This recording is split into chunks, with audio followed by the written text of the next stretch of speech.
Hey friends, if you're on Social Security or disability benefits, listen up. You now have exactly 3 weeks to prepare for the changes coming in 2026 that are going to affect your monthly check. Yes, just 3 weeks left, and I need you to understand what's happening because some of this is frustrating, some of it is helpful, and all of it impacts your budget. I'm seeing so much confusion out there, people getting bits and pieces of information, and I don't want anyone caught off guard when January 1st hits. So today we're breaking down all 7 major changes, the good, the bad, and what you can actually do about it. And stick around, because at the end of this video, I'm also answering your biggest questions about the stimulus check situation that everyone's been asking about in the comments. Who's eligible?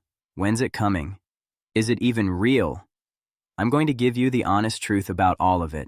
So, take a deep breath, maybe grab a notepad, and let's walk through this together because you deserve to know exactly what's happening with your money. For those of you who are new here, welcome to Retirees Benefits. My name is Tony, and I've spent years helping people just like you navigate the confusing world of government benefits. I've been where many of you are, trying to make every dollar stretch, dealing with paperwork that makes no sense, and feeling like the system is designed to keep you in the dark. I break down complicated policy into plain English because nobody should need a law degree to understand the programs they depend on.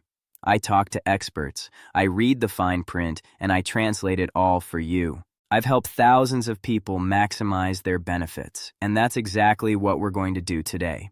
Also, please write in comment section from which city and state you are watching my video. Alright, let's get into the details. There are 7 critical changes happening on January 1st, 2026. Change 1, the COLA increase, and why it's disappointing. Let's start with the big one, the cost of living adjustment. The Social Security Administration approved a 2.8% COLA for 2026. Now, I know a lot of you were hoping for more, and honestly, I understand that frustration. Here's what that means in real dollars. If you're on Social Security retirement benefits, your average monthly check is going from $1,975 to $231. That's an increase of $56 per month. For couples receiving Social Security, you're going from an average of $3,120 to $38.88 increase. Now, if you're on Social Security Disability Insurance, otherwise known as SSDI, your average benefit goes from $1,586 to $1,630. That's only a $44 increase per month. And for those of you on Supplemental Security Income, SSI, your maximum federal benefit is going from $967 to $994. It's not even reaching $1,000. Think about that for a second. They're expecting people to live an entire month on less than $1,000. I don't know about where you live, but that doesn't even cover rent in 3/4 of this country, let alone food, utilities, and medication. For SSI couples, it's even tougher. You're going from $1,450 to $1,491 per month.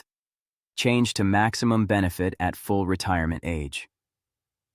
If you're wondering what the maximum Social Security benefit is at full retirement age, it's going up from $418 to $4,152 per month.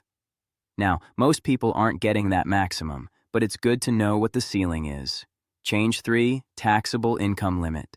Each year, Social Security releases information about who pays taxes into the system and how much. For 2026, if you're earning wages, you'll pay Social Security taxes on income up to $174,900. That's up from $168,600 in 2025. Now, this doesn't affect most people watching this video, but if you're still working and earning good money, just know that's the new limit where Social Security taxes stop being deducted from your paycheck. Change 4, substantial gainful activity limits. Critical for disability. This one is super important if you're on disability benefits. If you're in your trial work period and you're trying to work a little bit, you cannot make more than $1,210 per month without risking your disability benefit. Let me say that again for the folks in the back. $1,210 per month is the limit. Go over that and you could jeopardize your entire disability check. So if you're working part-time or trying to supplement your disability income, you need to track every single dollar you earn. Change 5, Medicare Part B premium increase. Here's where it gets frustrating. Medicare Part B premiums are going up from $185 per month to $195.60. That's roughly a $10 increase per month.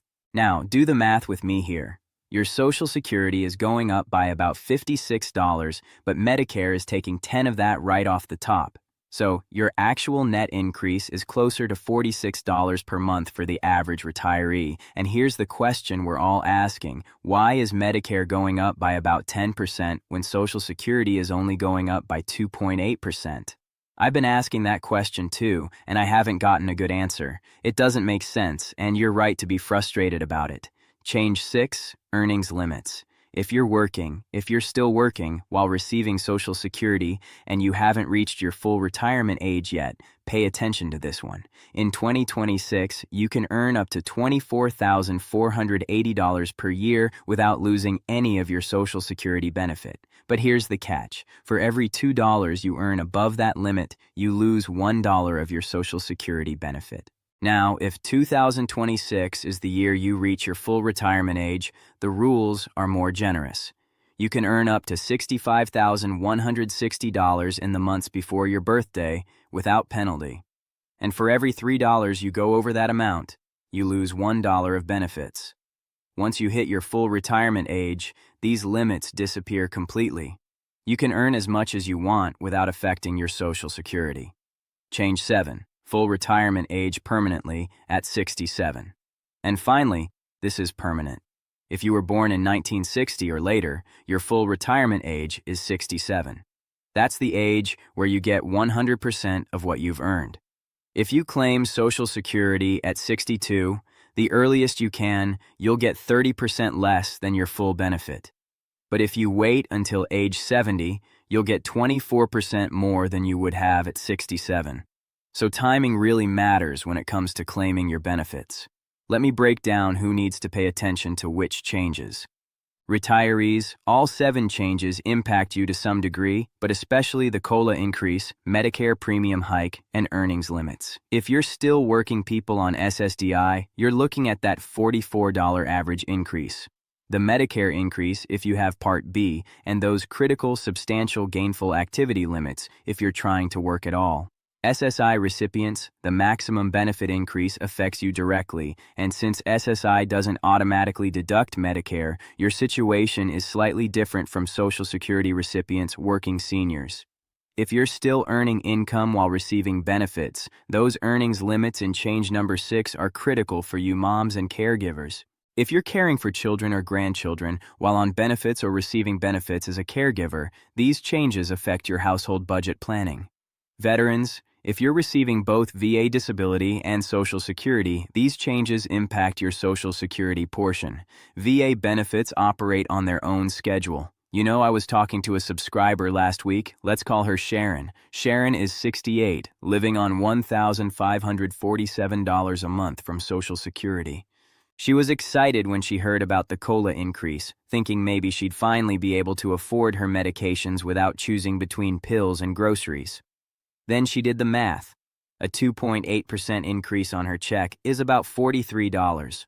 Medicare is going up by $10, so she's netting $33 extra per month. That's $1 a day. Now, I'm not saying $33 doesn't matter. Every dollar matters when you're on a fixed income. But Sharon's grocery bill has gone up way more than that. Her utility costs have increased. And that gap between what things cost and what Social Security provides just keeps getting wider. That's the reality we're dealing with, and it's why I'm so passionate about making sure you know about every single assistance program, discount, and resource available to you, because that's how we bridge the gap. Okay, I promised you good and bad. So, let's talk about the good news. It is an increase. Yes, 2.8% feels small, but it's automatic. You don't have to apply for it, and it's something. In many countries, benefits don't adjust at all for inflation. The system is stable. Despite fear-mongering you might hear, Social Security is not going broke in 2026 or even in the next decade. The program is secure, and these adjustments prove it's working as designed. Resources exist to help. There are so many programs specifically designed to help people on fixed incomes, SNAP benefits, LIHEAP for energy assistance, extra help for prescription drug costs, state pharmaceutical assistance programs, and local resources through area agencies on aging. You can still maximize what you have.